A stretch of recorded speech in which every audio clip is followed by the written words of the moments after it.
The morning arrived over Kerrville, Texas, the way it always did in October. Unhurried, quiet, as if the limestone hills and cedar-covered bluffs had agreed long ago that there was no sense in rushing anything.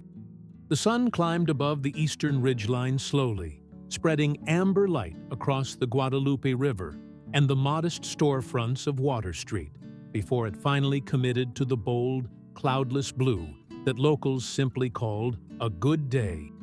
By 7:45 in the morning, the town was already alive in its modest way.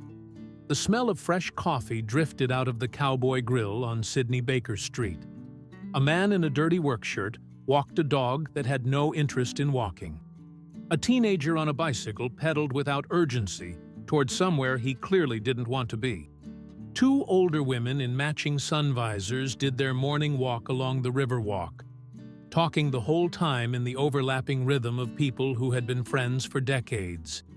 This was Kerrville, population just under 23,000, known for its arts festival, its hill country scenery, and the kind of quiet civic pride that expresses itself through clean sidewalks and well-maintained American flags, rather than bumper stickers and yard signs. It was not famous for much else, except, of course, for the man who had grown up just outside of town, on a modest piece of ranch land along Medina Highway, and who had gone on to become the best-selling country music artist of all time. Most people in Kerrville didn't make a big deal out of that. They were proud of him the way you're proud of a neighbor who does well for himself. Genuinely, but without the fuss. When he came back to town, as he still did regularly, people mostly left him alone. They'd nod, maybe smile, say, "Morning," and keep walking. That was the hill country way, and he appreciated it more than he could ever adequately express in an interview. On this particular Tuesday morning, George Strait, 68 years old, lean as he'd always been, his face carrying the lines that decades of Texas sun and honest living leave on a man, drove himself into town in a 2-year-old dark blue Ford F-250 pickup. No driver, no assistant, no bodyguard, just him. A thermos of black coffee he'd poured himself before leaving the house, and the AM radio playing a Merle Haggard song he'd known for 50 years. He wore what he almost always wore when he wasn't performing. Dark wash Wranglers, a plain gray long-sleeve shirt, a well-worn brown leather belt with a simple silver buckle.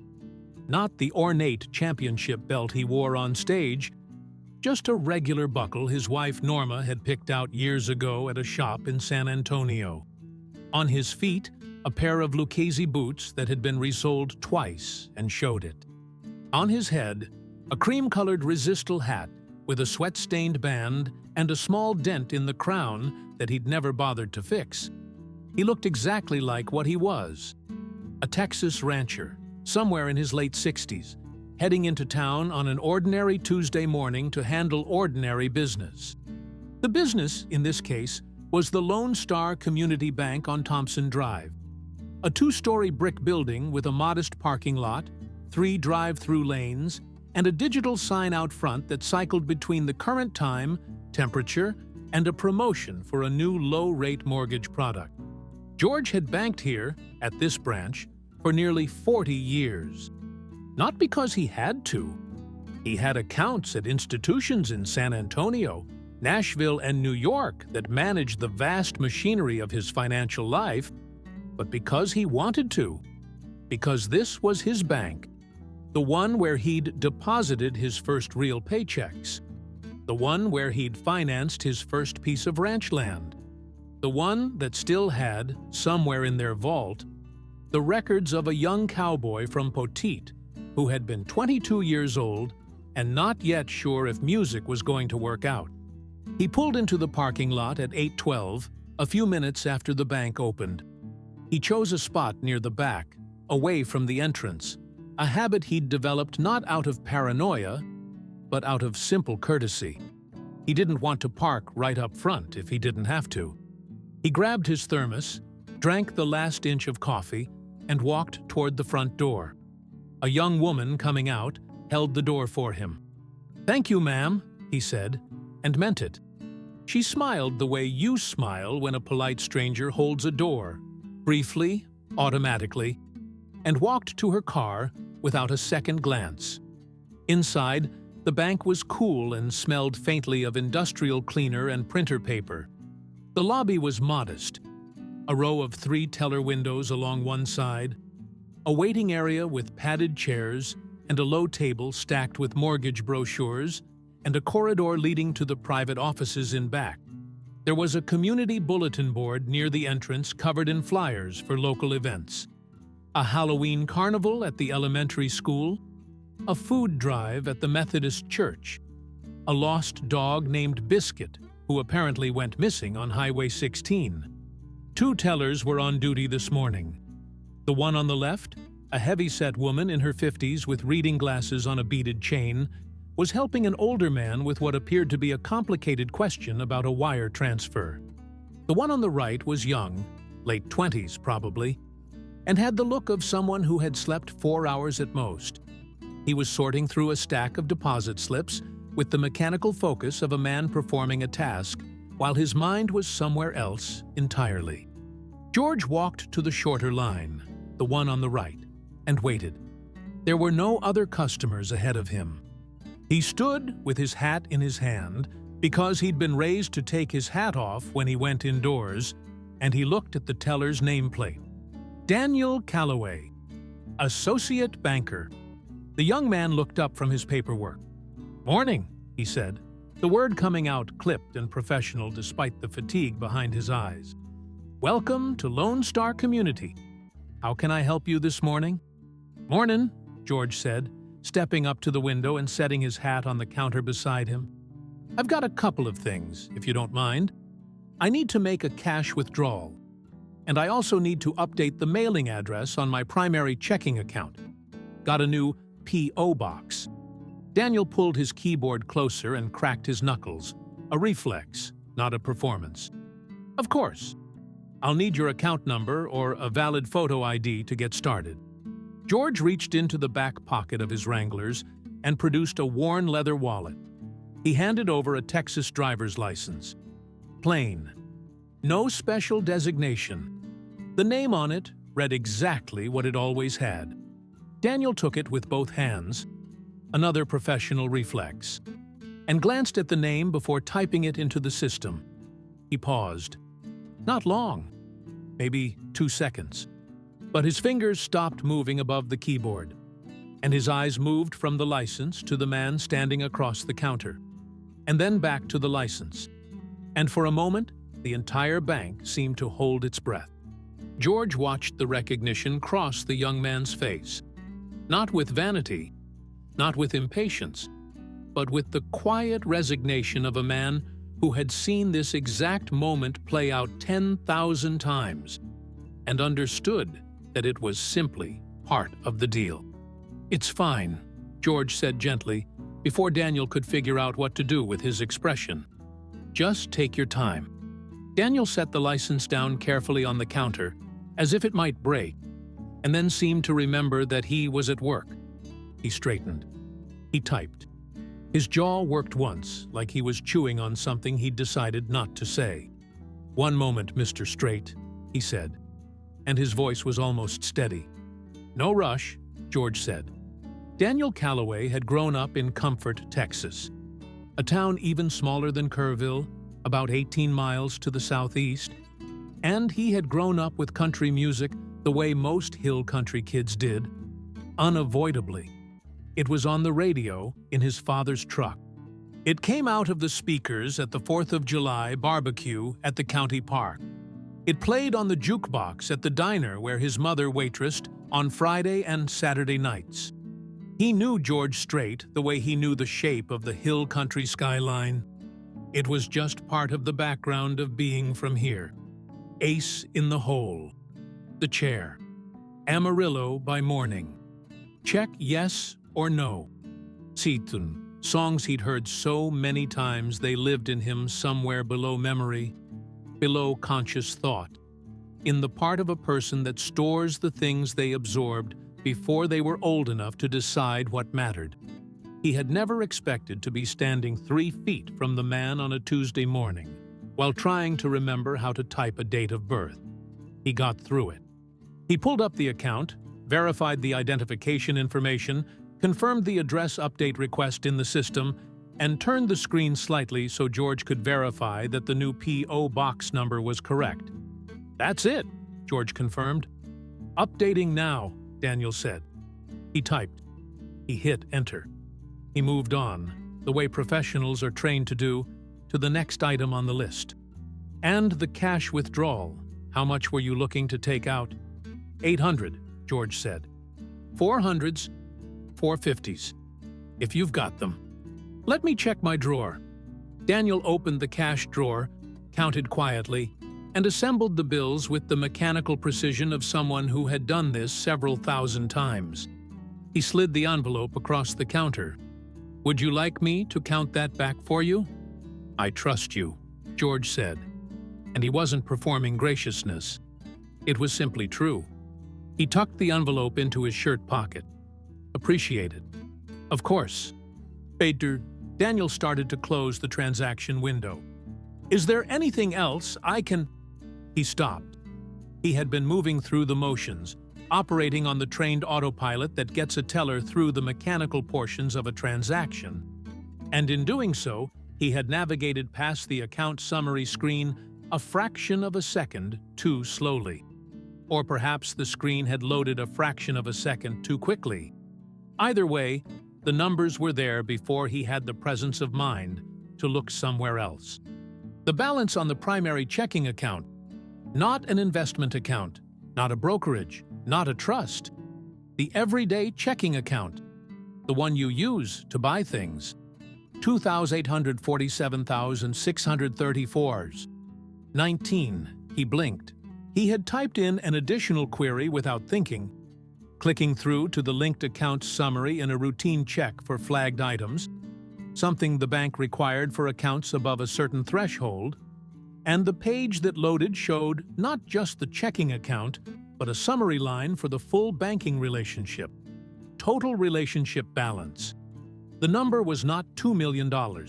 It was not $20 million. The number on the screen, in plain black digits against the white background of the Lone Star Community Bank's internal management system, was $418,902.47. Daniel did not move for a moment. Then he became aware that his mouth was open, and he closed it. Then he became aware that George Strait was watching him with the patient, faintly amused expression of a man who has seen this happen before. Not often, because not many people are in a position to see it, but enough times to know how it goes.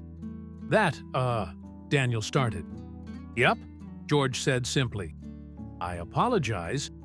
I wasn't—" Daniel pushed back from the screen slightly, as if creating physical distance from the numbers might help. "I was running the routine linked account check. I shouldn't have—" "Don't worry about it," George said. His voice hadn't changed in register or warmth. It was the same tone he'd used to say good morning. "And I trust you. Even. Unhurried. It's your job. I understand." Daniel swallowed. He moved to close the summary screen and returned to the transaction window. His hand was on the mouse. He clicked. And that was when it happened.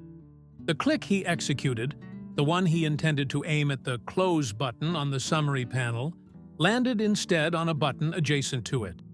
A button labeled, in the same modest font as everything else in the system, Initiate Transfer. It was a known issue with the bank's internal software, one that the IT department had been asked to address for the better part of 2 years. The Close and Initiate Transfer buttons sat 11 pixels apart on a standard monitor. Under normal circumstances, rested eyes, steady hands, full attention, no one ever clicked the wrong one. Under the circumstances of a 28-year-old man who had slept 4 hours and had just seen a number with 9 digits belonging to the most famous country singer alive, the 11-pixel margin proved insufficient. A transfer window opened. It populated automatically with the account information from the summary screen. And before Daniel fully understood what was happening, his left hand, the one resting on the keyboard, pressed the Enter key in what his muscle memory interpreted as a routine confirm and proceed action. The system asked for confirmation. Confirm transfer of $10,000. Certo to account. Routing 11302495. ACT 008479291. Daniel stared at the screen. His blood ran cold. He read it again. The destination account wasn't a random number. It was a pre-populated internal account, a holding account the bank used for pending corporate transactions that had been left open in the background from an earlier administrative task that morning. He hadn't put it there. He hadn't entered any amount. The system had auto-populated a scheduled transfer that someone in the back office had queued up and left incomplete. He had confirmed it. He had transferred $10,000 out of George Strait's checking account and into a corporate holding account that he had absolutely no authorization to touch. "Oh no," Daniel said. It came out barely above a whisper. George, who had been straightening his hat and preparing to say goodbye, looked up. "Everything all right?" Daniel was already reaching for the phone. His face had gone the color of old chalk. "Mr. Strait," he said, and his voice was very, very careful. "I need to ask you to wait one moment. I may have made an error in the transaction. I need to get my branch manager." George put his hat back down on the counter. He said nothing. He simply waited. The branch manager of Lone Star Community Bank on Thompson Drive was a woman named Patricia Hensley, 53 years old, 17 years with the bank, 11 of them at this branch. She had the brisk, composed manner of someone who had spent a decade managing the intersection of other people's money and other people's anxiety. And she had developed, through that experience, an almost preternatural ability to remain calm in situations that were not calm. She was in her office reviewing quarterly compliance reports when Daniel knocked on the open door. She looked up over her reading glasses. The expression on his face told her immediately that something had gone wrong. "Close the door," she said. He closed it. He told her. He used precise, controlled language, the kind of language you reach for when the imprecise version is too alarming to say out loud. He had misclicked. He had accidentally confirmed a pre-populated transfer. $10,000 out of a client's account into the corporate holding account. He had not authorized it. He had not intended it. It had happened. Patricia set her reading glasses on the desk. "Which client?" she said. Daniel told her. She was quiet for exactly 3 seconds. Then she stood up, smoothed her jacket, and said, "Who is with him now?" "No one. He's waiting at the window." "Go back to your station," she said. "Tell him the manager will be right out. Don't tell him anything else yet. I need to check the system." Daniel went back. George was standing at the window exactly as he'd left him, looking at the bulletin board with the lost dog flyer, his hat in his hand. "My manager is on her way," Daniel said. "I apologize for the inconvenience." George looked at him. His eyes, pale blue, steady, the kind of eyes that had looked out at stadiums of 60,000 people, were not angry. They were just watching. "Take a breath," he said quietly, so only Daniel could hear. Daniel looked at him. "Whatever it is," George said, "it's going to be all right." Daniel nodded. He did not entirely believe it, but he nodded. Patricia Hensley came out of the back corridor 2 minutes later. She introduced herself to George Strait with a handshake that was firm and professional. And if the name on the license affected her composure, she gave no outward indication of it. She asked if he would be comfortable stepping into one of the private consultation rooms. "Sure," George said. The consultation room was a small, tidy space with a round table, 3 upholstered chairs, and a framed photograph of the Texas Hill Country on the wall. Patricia closed the door and explained what had happened in direct, unvarnished terms. She did not minimize it. She did not dress it up. A system error in combination with a staff input mistake had resulted in an unauthorized transfer of $10,000 from his checking account to the bank's internal holding account.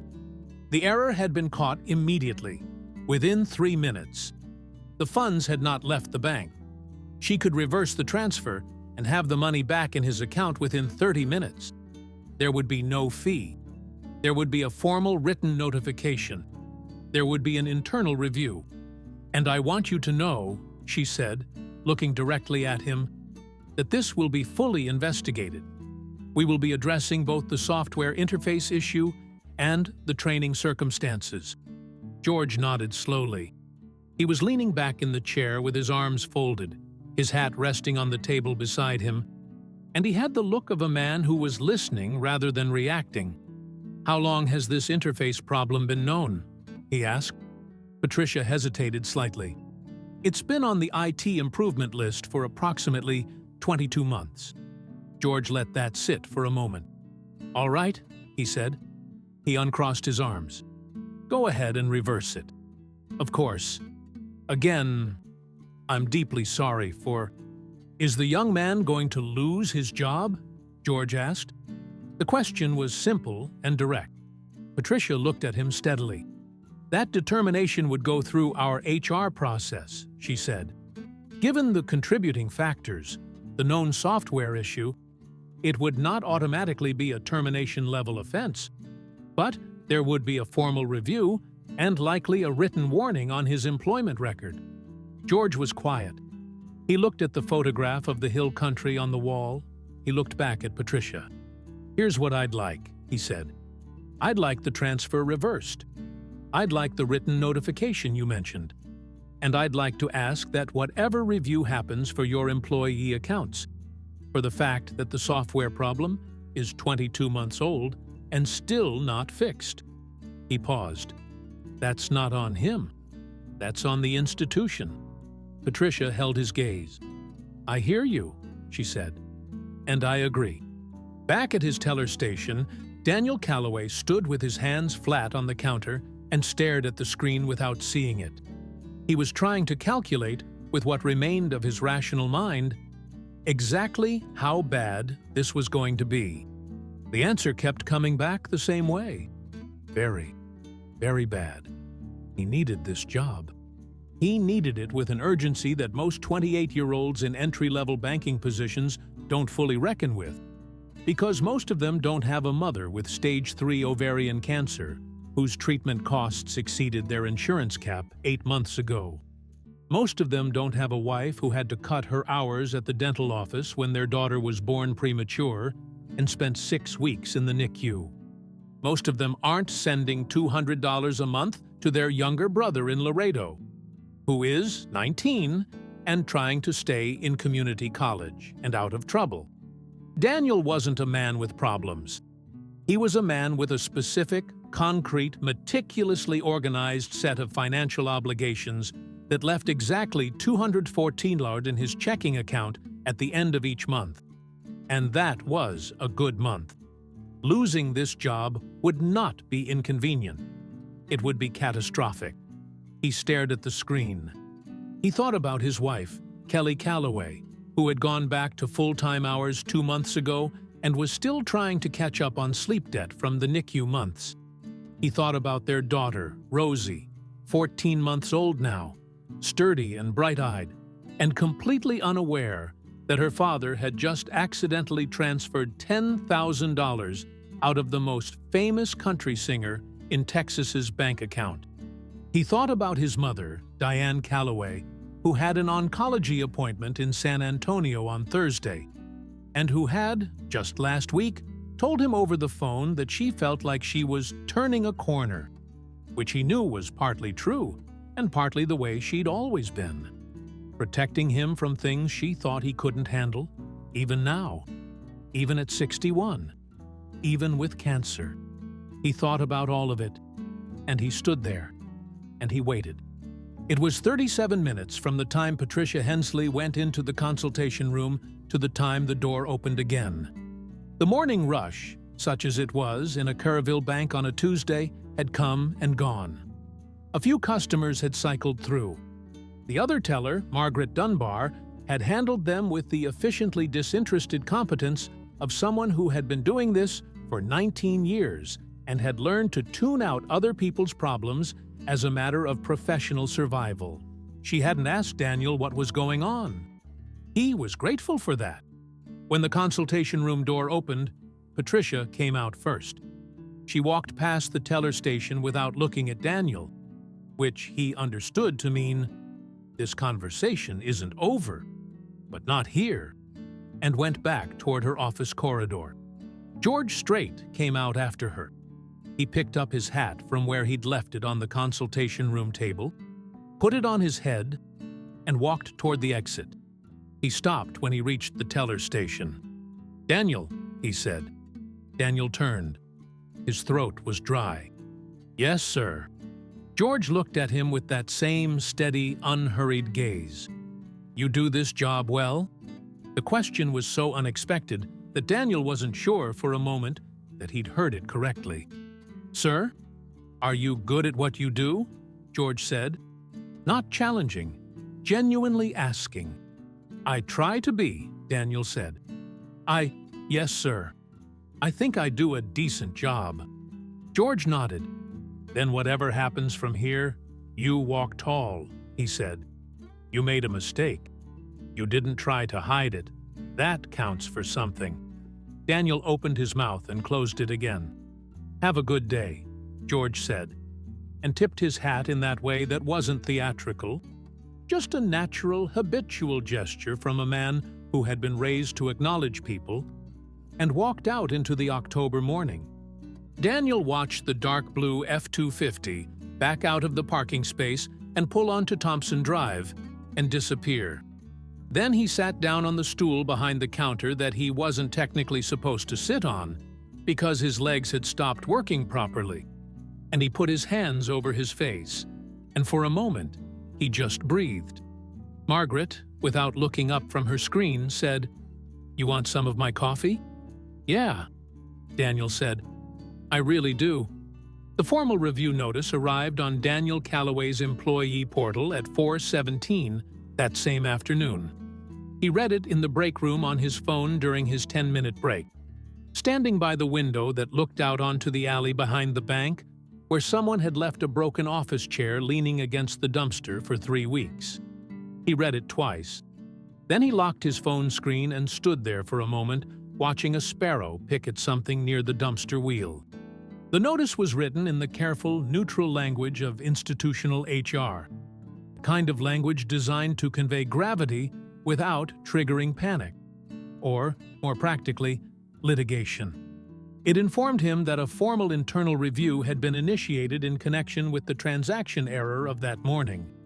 It notified him that he was required to submit a written account of the incident by end of business Friday. It clarified that he would be kept at his current duties during the review period unless circumstances changed. It was signed by Christine Aldridge, Regional Human Resources Director, Lone Star Community Bank, Southwest Texas Region. It did not say he was going to be fired. It did not say he was going to keep his job. It said nothing, really, except that the machinery had been set in motion, and Daniel was now inside it. He went back to his window and worked the rest of his shift. He drove home that evening through the slow amber light of a hill country October sunset, the kind of light that turns everything it touches into something slightly more beautiful than it actually is. The cedar trees, golden. The limestone walls of old buildings glowing like bread fresh from the oven. He drove on autopilot down Sidney Baker Street and turned onto the residential roads that led to the apartment complex where he and Kelly and Rosie lived. A 2-story building called Riverview Terrace that did not, in fact, have a view of the river, but which had a decent parking lot and a playground in reasonable repair and management that generally fixed things when you asked more than once. He sat in the parking lot for 4 minutes before going inside. Not because he was dreading seeing Kelly. He loved seeing Kelly. It was the having to tell her part that he was dreading. Kelly Calloway was 27 years old, a dental hygienist by training, and a fiercely competent human being by nature. She had a laugh that arrived without warning and filled rooms, and a worry that she worked hard to keep quiet because she knew Daniel carried enough of his own. She had married him at 23 in the backyard of her parents' house in Fredericksburg, with 22 people attending and her grandmother's rose bushes in full bloom, and she had never once, not during the NICU weeks, not during the months her mother-in-law's medical bills had first started arriving like a slow, relentless tide, made him feel like she wished things were different. He owed her the truth. He got out of the truck and went inside. Rosie was in her high chair eating something orange and enthusiastic when he walked through the door. Sweet potato puree, from the looks of it, distributed across her tray, her face, both hands, and a suspicious amount of her left ear. Kelly was at the kitchen counter with her back to him, washing a bottle, and she turned when she heard the door. She read him immediately. She had always been able to do that. Pick up the specific frequency of something happened today from the way he held his shoulders or the 1 extra second it took him to smile. "Hey," she said.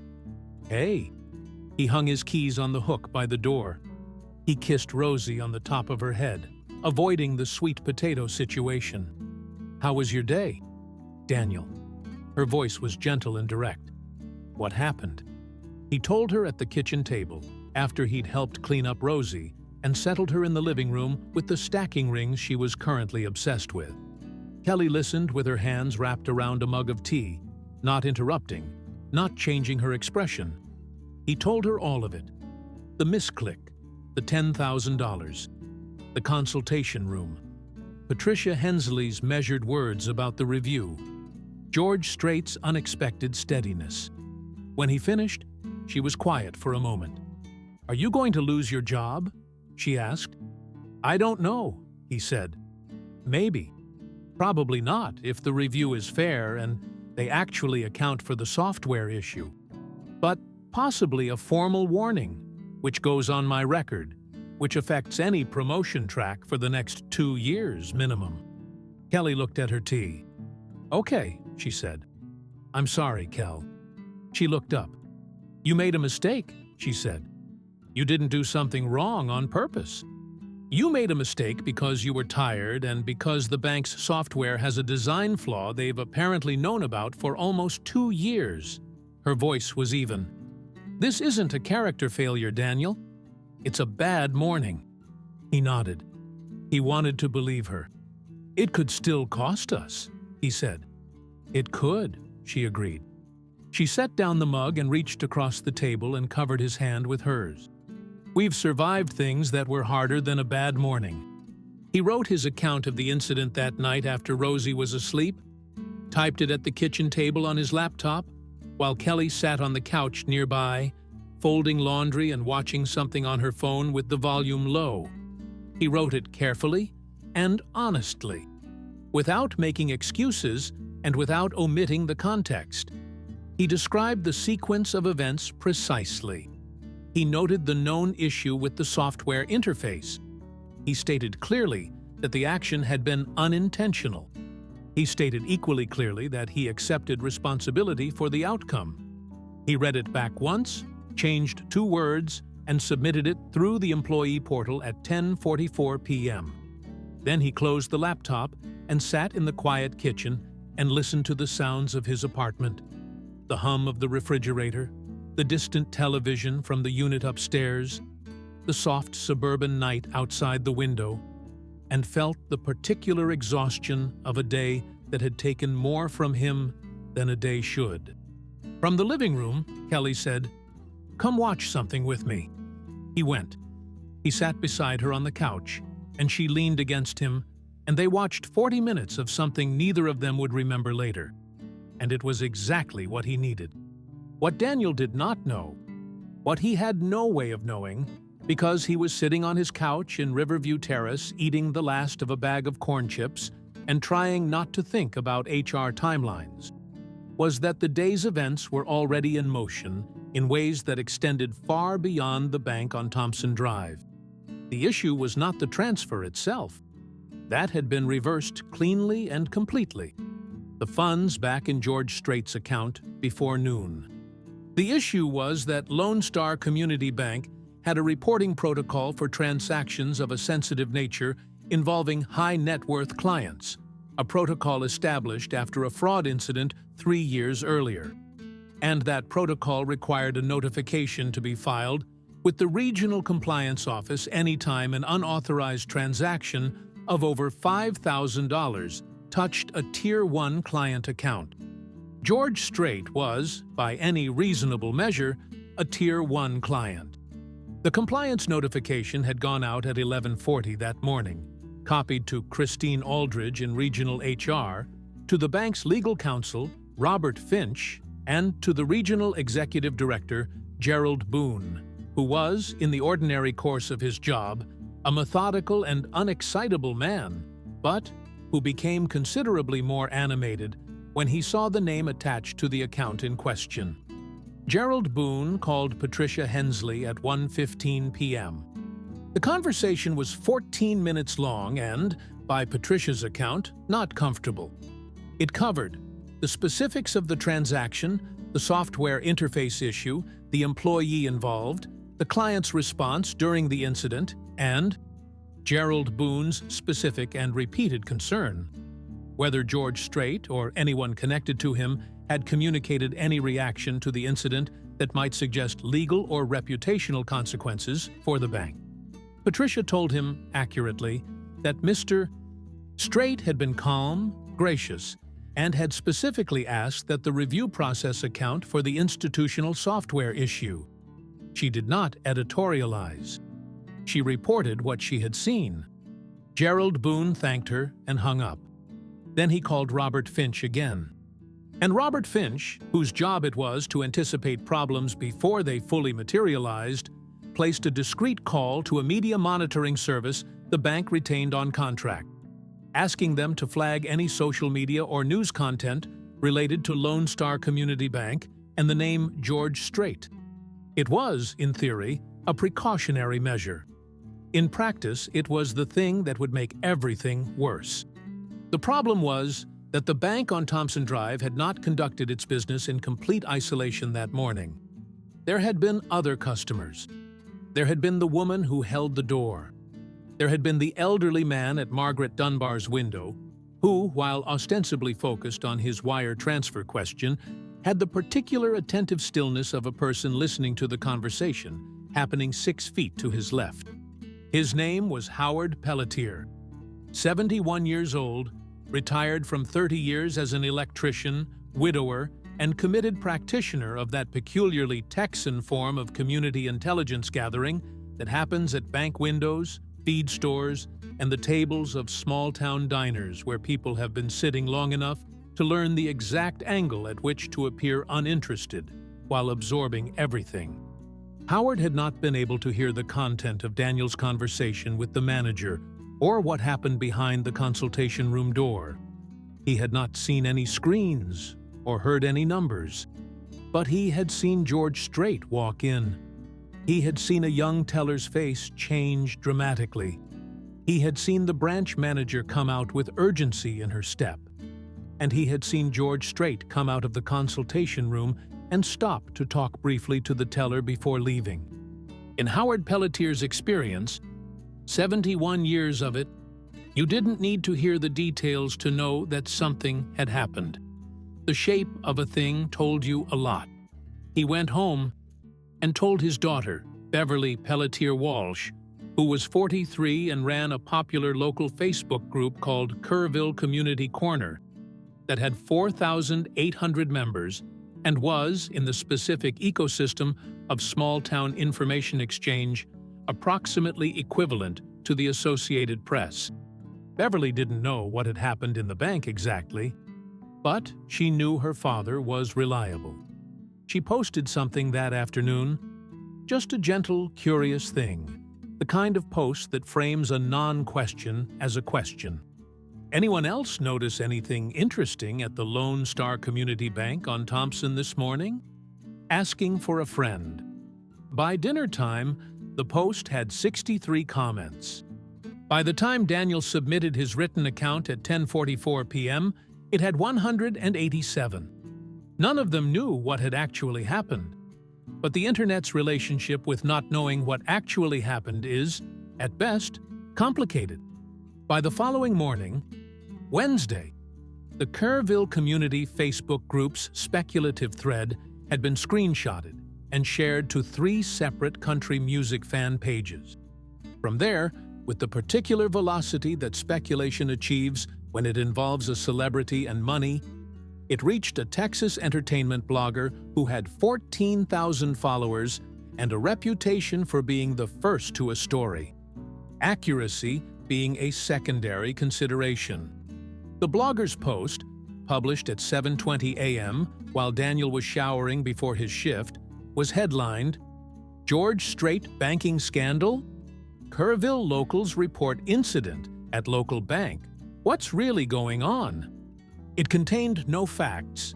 It contained insinuations dressed as questions, which is the preferred garment of online speculation. It asked whether the incident might be connected to rumors it had apparently invented. It cited multiple sources who were, in all likelihood, comments on a Facebook post from a woman whose primary source was her 71-year-old father's impression of a scene he had half observed from Margaret Dunbar's teller window. By 8 a.m., the post had been shared 400 times. By the time Daniel arrived at the bank at 8:30, Patricia Hensley was waiting for him. "I need you to be aware of something," Patricia said, closing her office door. She had a printout in her hand. The blogger's post, printed on bank letterhead paper because that was how Patricia Hensley handled digital information, with the physical formality it deserved. She put it on the desk in front of him. "This is circulating online this morning. It doesn't have accurate information, but it has enough of an outline that it's generating questions." Daniel read it. The blood drained from his face in a slow, familiar wave. "I didn't tell anyone," he said immediately. "I know," Patricia said. "I believe you. This appears to have originated from a customer who was in the lobby during your interaction." She took the printout back and set it aside. "The regional office is aware. Legal is monitoring. I want you to know the situation." "What does this mean for the review?" he asked. "The review timeline is unchanged," she said. "My recommendation stands as I communicated it. Written warning, software escalation, no termination. But I want to be honest with you. The regional office is watching this more closely now. The attention changes things." She paused. "Not necessarily the outcome, but the scrutiny." Daniel nodded. "Go to your station," she said. "Do your job. Don't discuss it with customers or colleagues." He went to his station. He did his job. He did not discuss it. But the phone at the branch reception desk rang with unusual frequency that day. And at one point, a woman walked in who was not a customer, who asked the receptionist whether she could speak to the manager about the George Strait situation, and who turned out to be a reporter from a San Antonio television station. Patricia handled her with firm, complete cordiality and no information. But the reporter stood in the parking lot for 20 minutes afterward, speaking into her phone and writing in a notebook. And Daniel could see her from his window. And he understood with a certainty that settled in his stomach like cold river water that his mistake, 11 pixels, a wrong click, one thoughtless enter key, had become something larger than a bad morning. He called Kelly on his lunch break, sitting in his truck in the back of the parking lot. "It's on the internet," he said. "It's in the news." A beat. "What is? What happened yesterday? Sort of. It's garbled. Nobody actually knows what happened. But someone saw George Strait in the bank. And something happening." And now there are articles and TV reporters and... He pressed his forehead against the steering wheel for a moment. "Kelly, are you safe?" she said, meaning, "Is your job safe?" "I don't know," he said. She was quiet for a moment. Then, "Do you need me to come there?" "No," he said. "No, I'm fine. I just wanted you to know before you saw it somewhere." "Okay," she said. He could hear Rosie in the background, babbling at something. "Daniel, look at me." A pause while she remembered he couldn't see her. "Listen, you're going to go back in there. You're going to do your job. And tonight, we're going to sit down together and figure out what comes next, whatever that is." "Yeah," he said. "We always do," she said. He sat in the truck for another minute after he hung up. The sparrow from the alley yesterday, or one very much like it, was picking at something near the curb. It worked with complete, undistracted focus, uninterested in 11-pixel software errors or regional compliance protocols or San Antonio television reporters. Daniel envied it briefly, then went back inside. George Strait had been home for exactly 40 minutes when his phone started ringing. The first call was from Alan Becker, his business manager of 19 years. A sharp, meticulous man based in Nashville who had, over the course of their professional relationship, guided George's financial life with the quiet competence of someone who understood that his job was to ensure his client never had to think about money. That was the whole job, really. George played music and lived his life. Alan made sure the numbers cooperated. "I've seen the news," Alan said, without preamble. George had, by this point, removed his boots and was sitting in the leather chair in his office. A comfortable, unpretentious room lined with books and photographs and a few pieces of hill country art, the kind of room that reflected a man who had been everywhere and preferred to be here. He had a glass of iced tea, and he had not yet turned on the television or his laptop, and he was, in this moment, in the last few minutes of not knowing. "What news?" he said. Alan told him. George listened. He drank his tea. "They don't have anything right," George said when Alan finished. "No, they don't," Alan agreed. "They have a shape. They have your name and a bank and an incident. The shape will attract people who will fill it in however they want." "How serious is this looking?" "It's moving fast," Alan said. "Social media first, now TV. I've got 2 calls from entertainment media this morning asking for comment. I haven't responded to either." "Don't," George said. "That's what I wanted to confirm," Alan said. "No statement?" "No statement," George said. "There's nothing to say. An error happened. It was fixed. It's over." "There's also," Alan said more carefully, "the employee." George was quiet. "His name is on the local Facebook posts," Alan said. "Not in the news stories yet, but it's in the community conversations. Someone who knows him apparently confirmed the basic outline, that it was a bank error involving a teller. How bad is it for him?" George said. "Hard to say. Bank reviews these things quietly, usually. But the media attention complicates it. There's pressure on institutions to make visible responses to visible problems." George set down his iced tea. "Alan," he said, "who do I call at the bank?" The call came into Lone Star Community Bank's corporate regional office at 2:15 that afternoon, routed from the main corporate line directly to the desk of Gerald Boone. It was not, as Gerald had been half expecting and half dreading, a call from a lawyer. It was George Strait. Gerald Boone had been in the banking industry for 29 years, and he was not, generally speaking, a man who was easily flustered. He had managed hostile audits, difficult regulators, the specific institutional crisis that had resulted in the fraud protocols 3 years ago, and, on one memorable occasion, a board meeting during which 2 members had very nearly come to physical blows over a merger proposal. He was flustered by this call. "Mr. Strait," he said, which was the most professional thing he could think of. "I appreciate you taking my call," George said. "I'll be brief. I understand there's been some media attention around what happened at your branch yesterday morning." "There has," Gerald said carefully. "And I want to assure you that we are taking the matter extremely." "I'm not calling about my account," George said. "The account is fine.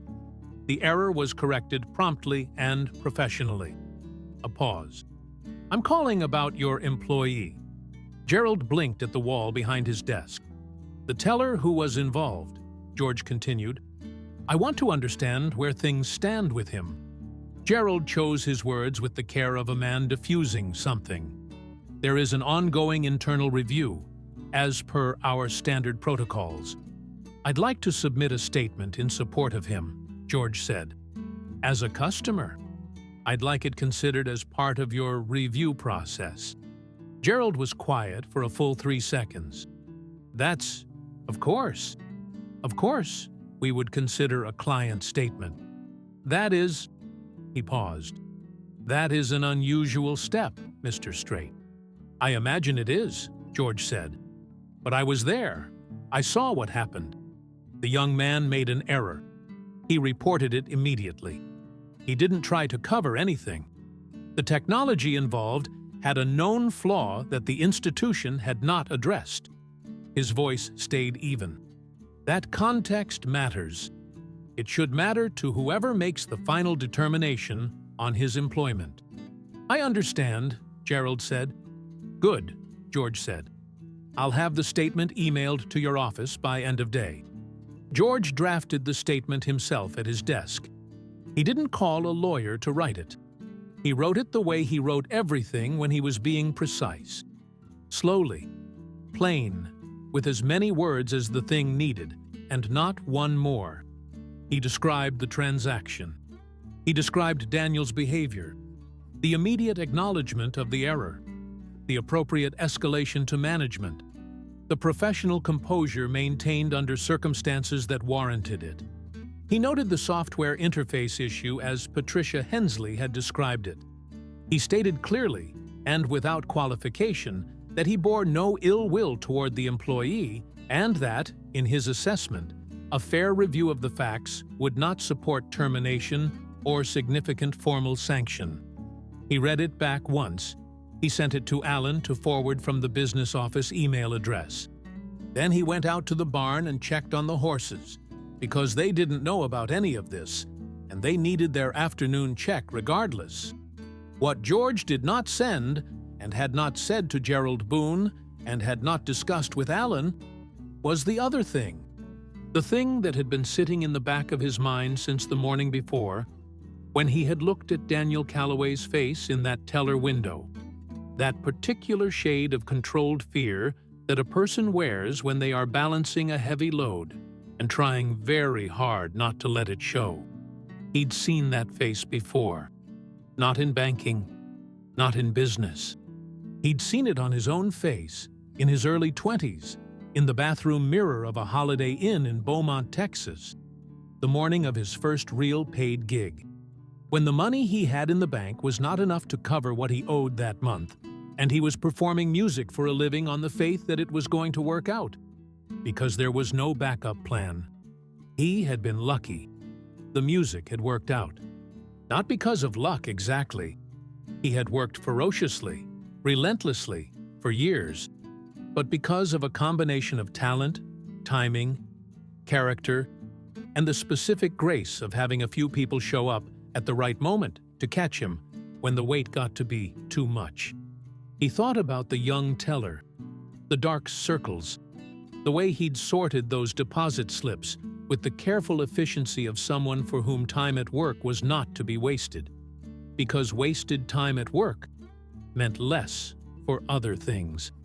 The particular set of his jaw that said, "I'm fine, I'm handling it, don't look too closely."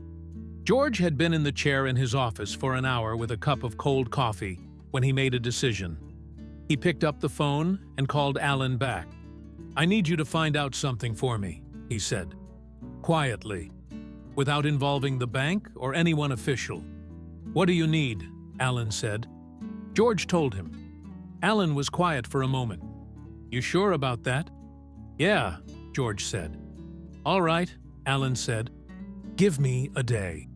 The following morning, Thursday, Daniel arrived at the bank to find Patricia Hensley in a considerably different state of composure than she had been in for the previous 2 days. She asked him into her office before his shift began. "I have news," she said. She looked, Daniel thought, like someone who had been surprised by something they didn't quite know how to categorize. "I received a communication from the regional office yesterday afternoon. The review timeline has been accelerated." Daniel's stomach tightened. "The determination has been made," Patricia continued. "After review of all submitted materials, including your written account, the IT documentation on the interface issue, and an external client statement, that this incident does not warrant disciplinary action beyond a documented technical incident report." Daniel stared at her. "No formal warning," she said. "No impact to your employment record. The incident will be logged as a system-assisted error under the interface fault protocol, with the primary action item assigned to the IT department for immediate remediation." She paused. "Your record remains clean." The air in the room seemed to have changed temperature. "What was the client statement?" Daniel asked, though he was fairly sure he already knew. Patricia's expression did something subtle. "It was submitted by Mr. Strait, directly to the regional office." She paused again. "It was detailed and specific and unambiguous in its support of your conduct." Daniel sat with that for a moment. "I see," he said. "You can go to your station," Patricia said. "And Daniel, I want you to know that my recommendation was the same. I fought for the same outcome. The client statement accelerated it, but the conclusion would have been the same." "I believe you," he said. "Thank you." He went to his station. He stood behind the counter. The morning came in through the glass doors with the usual quiet normalcy of a Kerrville Thursday. Margaret arrived, hung up her jacket, and said good morning without requiring any more acknowledgement than that. Daniel stood at his window and felt the particular profound relief of a man who has been standing at the edge of something and stepped back. He thought about George Strait, at his ranch somewhere outside of town, going about his morning. He thought about what it costs a man to take time out of his life to write a detailed statement in support of a 28-year-old bank teller he didn't know, who had nearly transferred $10,000 out of his account by accident. He thought about what he would say if he ever had the chance to say anything at all. Alan Becker was very good at his job. Within 24 hours of George's request, he had quietly obtained, through a mutual contact at the bank's financial advisory division, a relationship built over years that existed in the comfortable gray zone between appropriate professional information sharing and genuine friendship, a general picture of Daniel Calloway's financial situation. Not specifics, not account numbers or balances or any of the things that would have constituted a breach of something. Just a general picture. The kind of thing a careful man could assemble from a few questions asked of the right people, framed correctly. He called George on Thursday evening. "Young family," Alan said. "Wife and an infant daughter. The mother, his mother, not his wife, is dealing with a serious illness. Medical expenses are significant. He's carrying debt at a rate that's manageable but doesn't leave a lot of margin. Works at the bank as a secondary income source. Wife works in dental. They're not destitute. They're just carrying a lot." George listened. "That's what you thought, isn't it?" Alan said. It wasn't quite a question. "Yeah," George said. "What do you want to do?"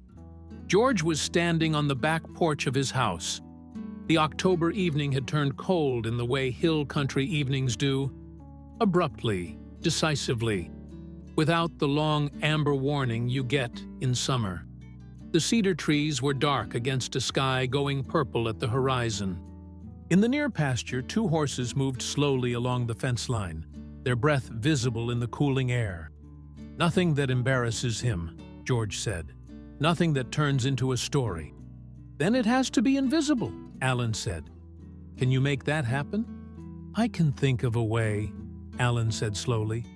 "It would have to go through a third party, a foundation, or a trust instrument. Something that looks like a program rather than a personal act." "That works," George said. "There are also constraints," Alan said. "He'd have to not know it's you. At least not at first."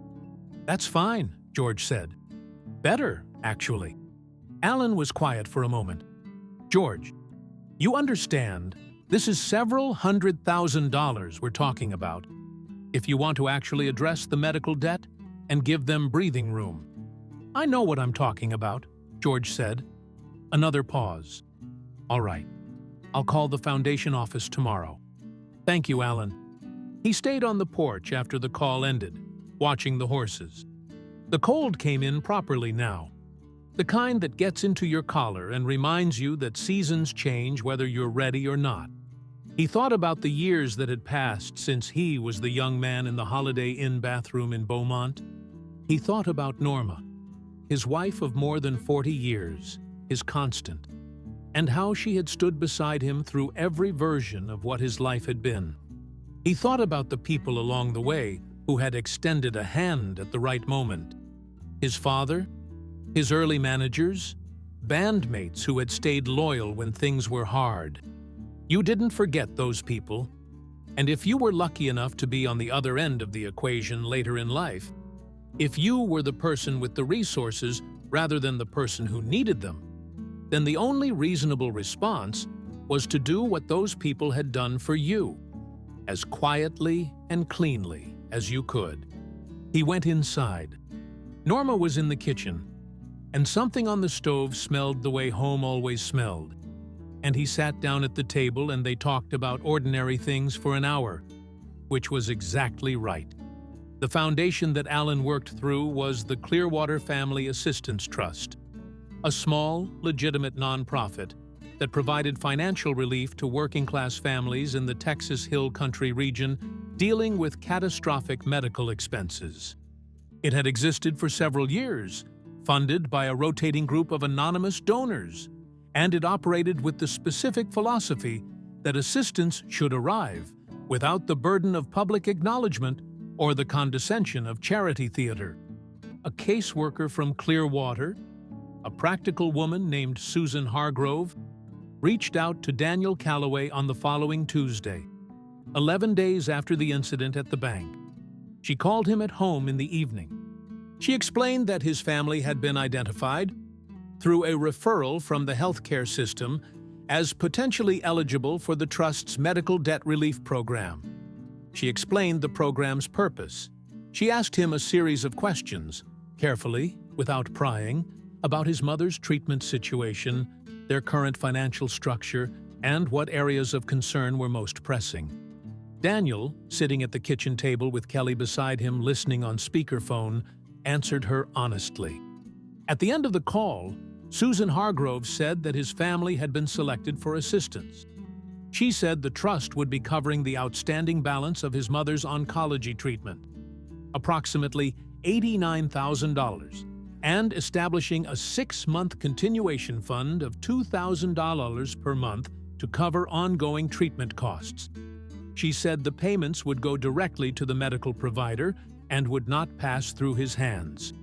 She said it matter-of-factly, the way you tell someone the weather, because in her experience, the ones who needed help most were also the ones who found receiving it the hardest. And the kindest thing was to make it feel like logistics rather than charity. Daniel said nothing for what was probably 15 seconds. Kelly had her hand over her mouth. "Is there any cost to us?" Daniel finally said. "Any repayment requirement or—" "No," Susan said. "This is not a loan. This is assistance. The only thing we ask is that you continue to be the kind of person who takes care of their family, which, from everything we've seen, you already are."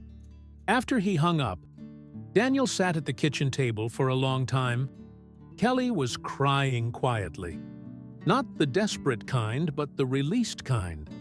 The sound of a weight coming off something that had been bent under it for a long time. "Who referred us?" Daniel said. His voice was not quite steady. "She said, through the healthcare system," Kelly said. Daniel nodded slowly. He turned it over. He thought about it. He thought about a quiet, steady man in worn boots who had stood at his window 9 days ago and said, "Whatever happens from here, you walk tall." He didn't say anything. He filed it away in a private place, in the part of him that kept the things that mattered, and he looked at his wife across the kitchen table, and he let himself feel something he hadn't felt in a long time, like they were going to be all right. The media story, as media stories do, had by this point largely exhausted itself.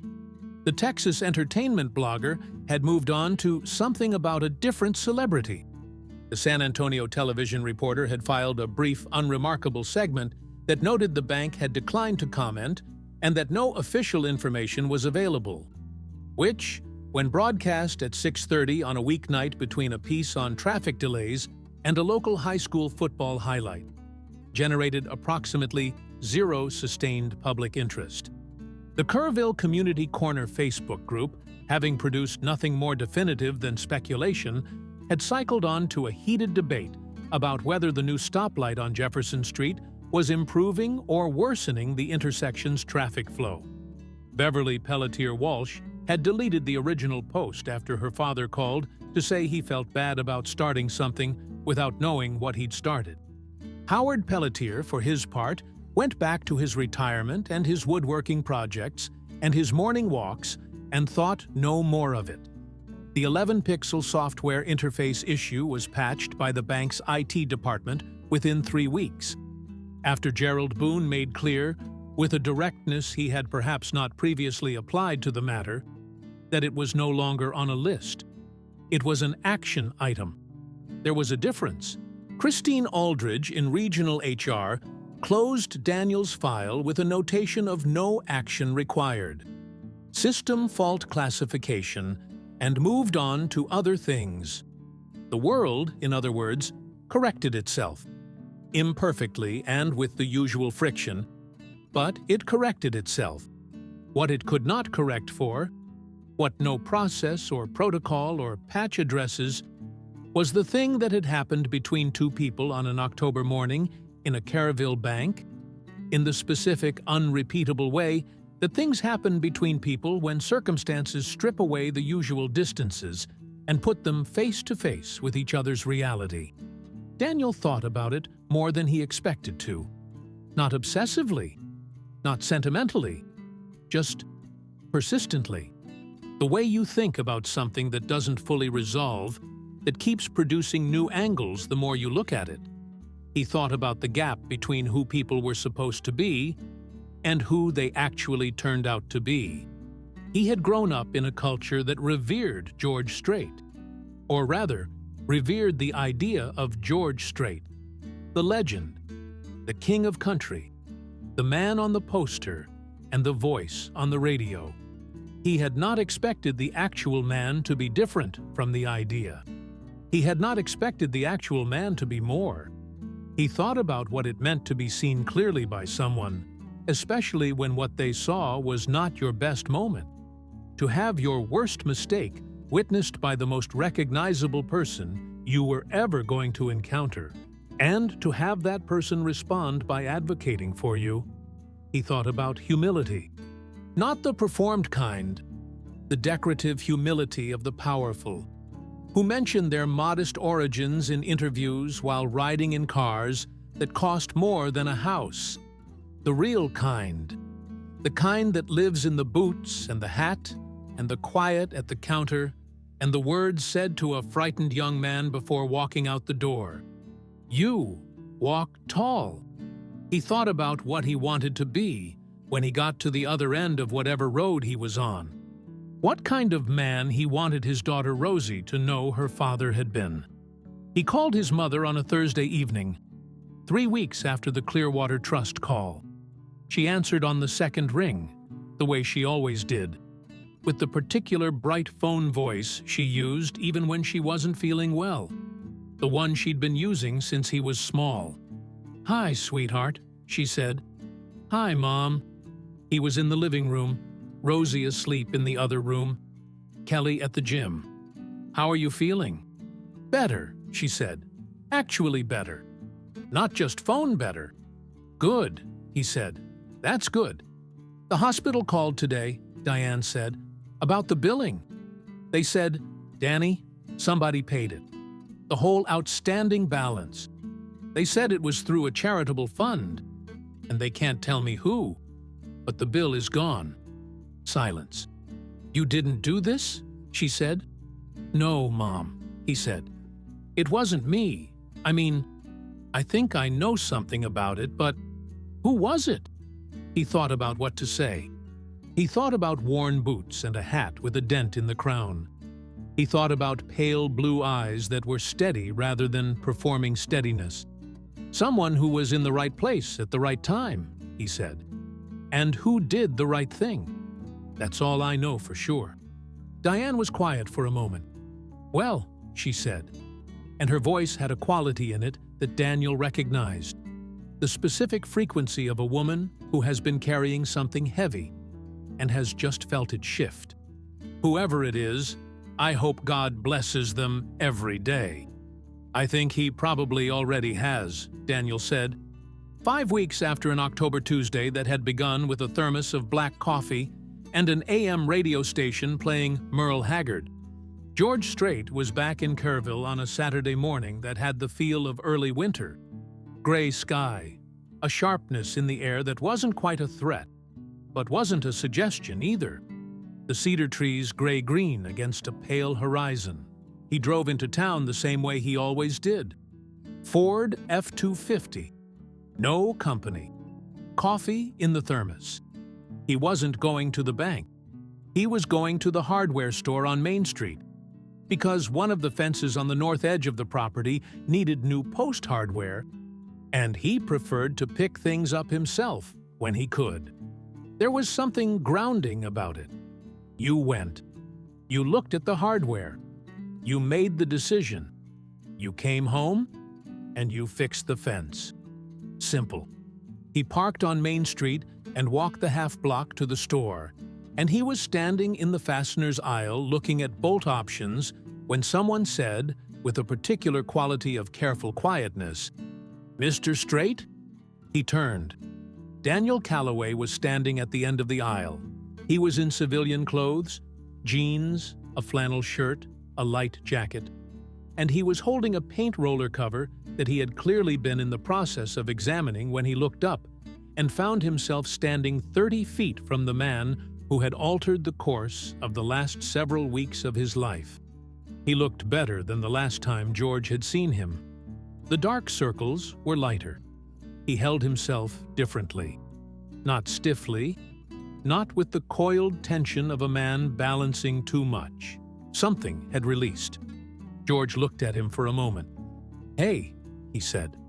Just that. Daniel walked toward him, measured steps, not rushed.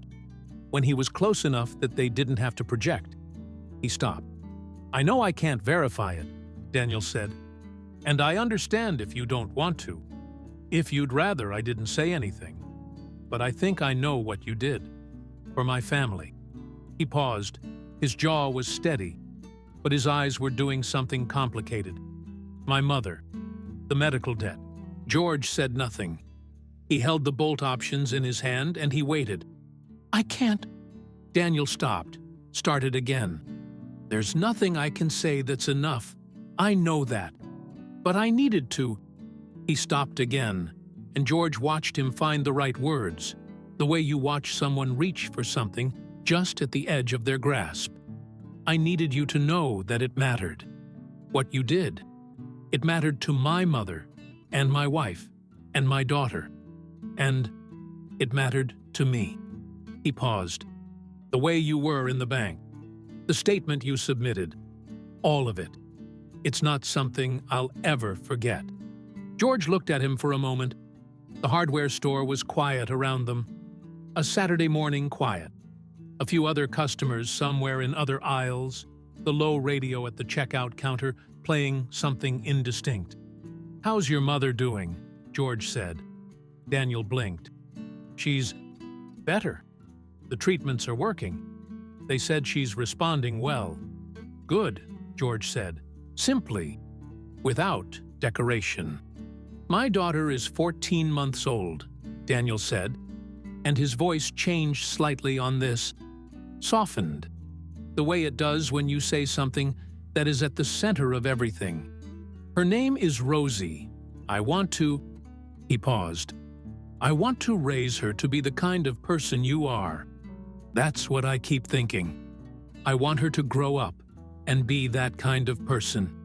George was quiet for a moment.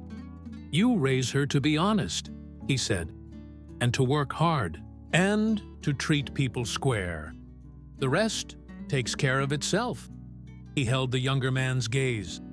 "And you show her how by doing those things yourself, which, from what I've seen, you're already doing." Daniel nodded. He was holding the paint roller cover so tightly his knuckles had gone pale. "All right," George said. "Yes, sir," Daniel said. George looked back at the bolt options, made his selection, a 3/8-inch galvanized hex bolt, 30 of them, and put them in the small basket he was carrying. He looked back at Daniel. "How's the job?" "Good," Daniel said. "Better. They fixed the software issue." "Good." George allowed himself a small, quiet thing that wasn't quite a smile, but had the warmth of one. That was a long time coming. 22 months, Daniel said. 22 months, George agreed. There was a brief, easy silence, the kind that happens between people who have said what needed saying and aren't performing anything anymore. "Take care of yourself," George said. He picked up his basket. "And that family." "I will," Daniel said. "Thank you for everything." George nodded once. He walked to the end of the aisle, turned the corner, and was gone. Daniel stood in the fasteners aisle of a hardware store on Main Street in Kerrville, Texas, holding a paint roller cover he had completely forgotten he'd come in to buy, and he breathed. He thought about the morning 5 weeks ago when he had stood behind his teller window, 4 hours of sleep in his body, and $214 in his bank account, and a mother with cancer, and a daughter who had spent 6 weeks in the NICU, and a wrong click, and the number on the screen. He thought about what followed. The fear, the review, the media noise, the phone call from the Clearwater Trust, the moment at the kitchen table when Kelly covered her mouth. He thought about a man in worn boots who had walked into an ordinary bank on an ordinary Tuesday morning, and who had, through some combination of character and attention, and the specific kind of generosity that doesn't need to be seen, changed the shape of a stranger's life. He thought about Rosie, about the person he wanted her to grow up to know her father had been. He went to find Kelly, who was in the paint section 2 aisles over, holding 2 shades of white, and looking between them with the focused energy she brought to all domestic decisions that would involve living with the outcome. "Hey," she said, when she saw his face. She lowered the paint samples. "You okay?" "Yeah," he said. He put his arm around her and looked at the paint samples. "Which one?" "I can't decide," she said. "Alabaster or antique white? They look exactly the same." "Alabaster," he said. "Why?" "I don't know," he said. "It sounds more like something that lasts." She looked at him. She knew, the way she always knew, that something had happened in the other aisle, something he would tell her about later in the kitchen after Rosie was asleep, with the good detail and the full weight of it. She knew him well enough to know it was a good thing, not a hard thing. The look on his face was the right kind. "Alabaster," she agreed. George got his fence hardware, drove back to the ranch, and spent the afternoon fixing the north fence line. The work was physical and repetitive in the way he had always appreciated. The kind of labor that uses your hands and leaves your mind free to move at its own pace, without agenda. He drove the posts, set the hardware, stretched the wire, checked the alignment. The cold had sharpened through the morning into something with real authority now, and he worked in a denim jacket and gloves, his breath visible in the gray air, the cedar hills quiet around him. He worked alone, the way he preferred for this kind of thing. Not because he couldn't have called any number of people to help. He had a ranch crew, reliable men who knew the land as well as he did, but because some work is better done alone. Not every task needs to be witnessed. Not every effort needs company to give it meaning. This, he thought, was something he had learned early and confirmed continuously over 68 years of living. That the most important things a person does are usually unobserved. The discipline practiced when no one is watching. The kindness extended when there is no audience. The fence mended on a cold Saturday, not because someone is looking, but because it needs mending, and you are the one who can mend it. He thought about his father, who had taught him this not in words, but in the daily accumulated evidence of how a man moves through his life. John Byron Strait had been a junior high school agriculture teacher and a part-time rancher, a man of modest means and consistent character, who had never made a speech about values in his life, but who had demonstrated them every single day with such unremarkable constancy that his son had absorbed them the way you absorb a language. Not by studying it, but by living inside it. His father had died in 2013, and there was not a week that passed when George didn't think about him in some concrete way.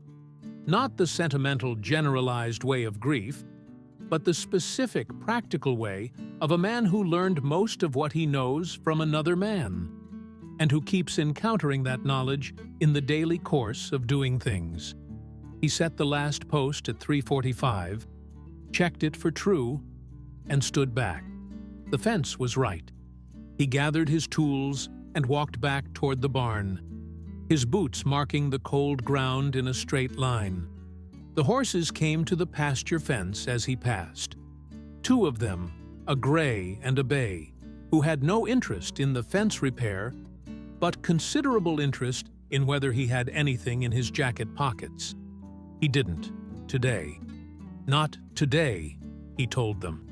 They followed him along the fence for 20 yards, regardless, out of principle. Norma was in the kitchen when he came in. The house smelled the way it smelled in the late afternoon of a cool day.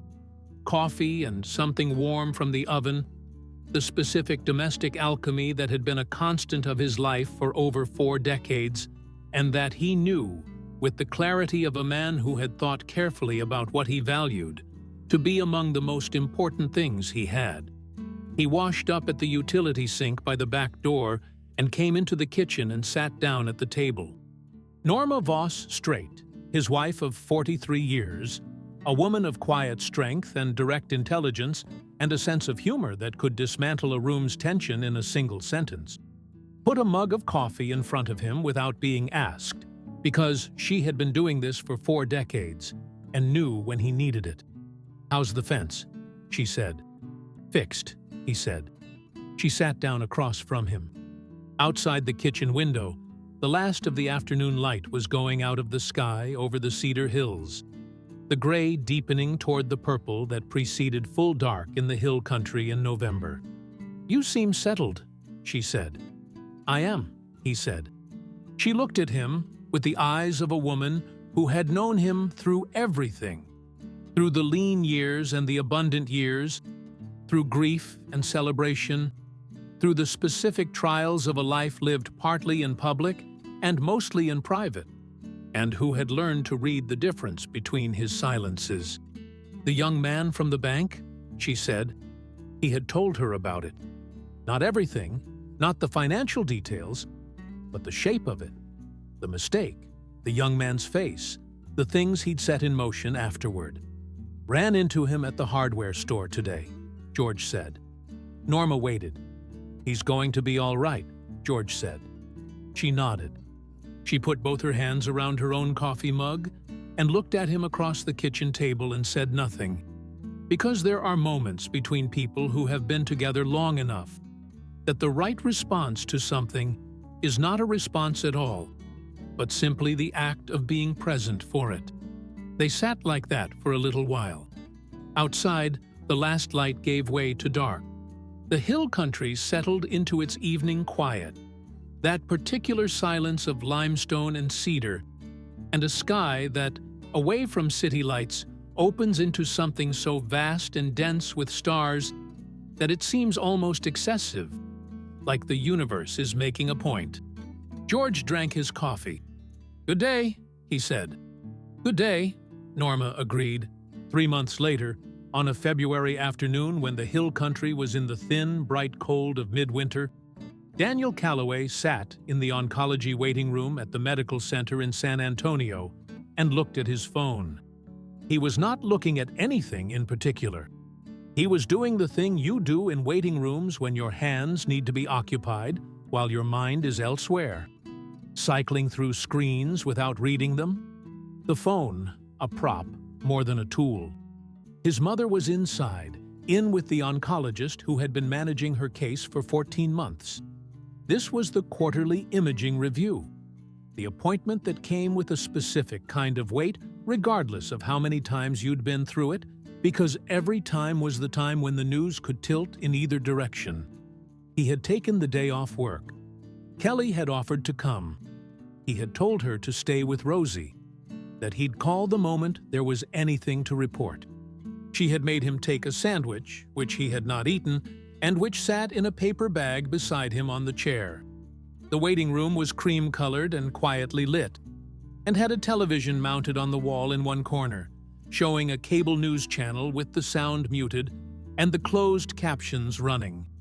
There were 4 other people in the room, each of them in their own version of the same waiting, each of them in the private space that illness and fear create around a person, even in a public room. Daniel put his phone in his pocket. He thought about the months that had passed since October, the way the year had turned, slowly at first, then faster, the way time seems to accelerate when the pressure on it eases. He thought about the Clearwater Trust and the balance his mother no longer owed, and the $2,000 monthly continuation fund that had made the ongoing treatment not just possible, but unencumbered by the specific dread of receiving a bill at the same time you're trying to receive hope. He thought about what it had allowed.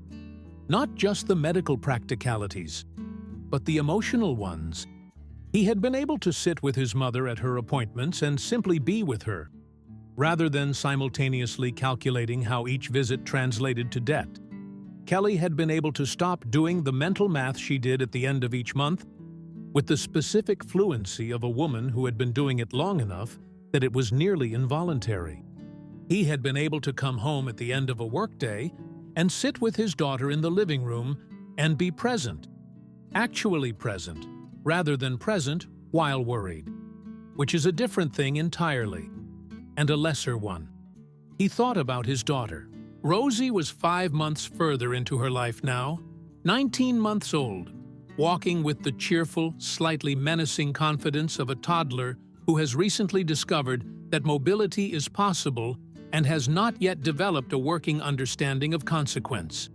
She had, in the past month, said several identifiable words: mama, dada, dog, no, and employed them with a frequency and strategic placement that suggested she understood them as tools rather than labels. He thought about the kind of man he wanted to be for her. It was a thought he returned to often, not with anxiety, but with intention. The way you return to a compass bearing not because you've lost direction, but because the bearing matters, and you want to keep it. He thought about worn boots and a hardware store, and the words, "You raise her to be honest," and to work hard, and to treat people square. The rest takes care of itself. The door to the inner corridor opened, and Diane Calloway came out.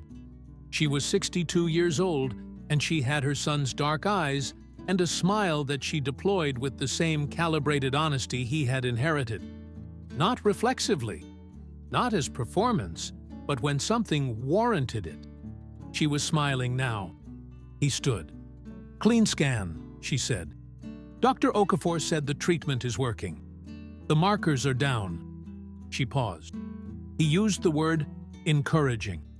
And with Dr. Okafor, that's not a small word. Daniel crossed the waiting room and put his arms around his mother. She was smaller than he always expected. He had a persistent, irrational sense memory of her as larger, the way parents are large when you are small. But her embrace was the same as it had always been. Certain. Present. "Good," he said into her hair. Just that word, because it was the only one that was big enough. She patted his back twice, the way she'd done when he was small and distressed, and she was managing both his feeling and her own with the practical grace of a woman who had been mothering well for 30 years. "Now, eat your sandwich," she said. "I can smell it from here, and you clearly haven't touched it." He laughed. It came out rough at the edges, the way laughs do when they've been sitting behind something harder. But it was real. He ate the sandwich. That evening, driving back north on Interstate 10 with the hill country dark on either side of the highway and the stars beginning to show through the last thin clouds of the day, Daniel turned on the radio. He didn't choose a station deliberately. He just hit the button and let it land where it landed. It landed on an AM country station, the kind that still played the catalog rather than the current chart, the kind that seems to operate in a slightly older version of time. The song that came out of the speakers was Amarillo by Morning. He knew it before the first bar was finished, knew it the way you know things that were in the air of your childhood before you knew them by name. George Strait's voice, clear and even, and with that particular quality of saying a true thing without performing its truth. He drove. He didn't change the station. He thought about October, about a man who could have walked in and out of a bank in 8 minutes and instead had spent weeks thinking about a stranger's circumstances and acting on them with no expectation of acknowledgement and no interest in being known for it. He thought about the distance between the kind of wealth that insulates a person from the world and the kind of character that keeps them in it, that keeps them walking into the local bank on a Tuesday instead of sending someone else, that keeps them putting their hat back on the counter and waiting, that keeps them stopping on the way out to say a true thing to a frightened young man. The song ended. Another came on. The chair, familiar as breathing. The highway curved north through the dark hills. Kerrville was 20 minutes ahead. His family was there, his wife and his daughter, and the apartment with the parking lot and the playground and the refrigerator that hummed and the laundry folded on the couch, and all the ordinary, irreplaceable furniture of a life being lived. He drove toward it. In Kerrville, in a house on the ranch land along Medina Highway, George Strait was sitting in the leather chair in his office. The house was quiet. Norma was reading in the next room, and the hill country night was doing what it always did out there, which was nothing at all, beautifully and completely. He had a book open on his knee, but he wasn't reading it. He was looking at the photographs on the wall, the decades of them, the faces and places that constitute a life of any length. His father's face, his children, places he had been and returned from, people who were still here and people who weren't. He thought, briefly, about a 28-year-old teller in a 2-story brick bank who had been carrying too much weight on a Tuesday morning and who had, through one wrong click and a cascade of consequences he could not have predicted, ended up across a counter from the right stranger at the right moment. He thought about how often that probably didn't happen. How many wrong mornings ended without the click landing somewhere useful. How much of life was just the unobserved weight of ordinary people carrying their ordinary loads without the luck of crossing paths with someone who had the means and the inclination to shift the balance. He didn't have a resolution for that thought. He just let it be what it was. The kind of thought that doesn't need a conclusion, only acknowledgement. He opened his book. He read for an hour. He turned off the light and went to bed, and slept the uncomplicated sleep of a man who had fixed his fence and done what he could with his day, and knew how to let the rest of it go. Outside, the Texas night settled over the Cedar Hills and the limestone ridges, and the dark course of the Guadalupe River, and the modest streets of a small town where 23,000 people were going about the business of their lives, their quiet Wednesday nights, their ordinary Thursdays, their unremarkable Saturdays at hardware stores in the fastener's aisle, where a man in worn boots had walked into a bank one morning and left, in his wake, the particular invisible evidence of who he was, not in headlines or statements or public record, but in a cleaner scan, and a child who would grow up not under the shadow of debt, and a fence that was straight and true, and a young father driving north on a dark highway with a country song on the radio, and enough room in his chest, finally, to breathe.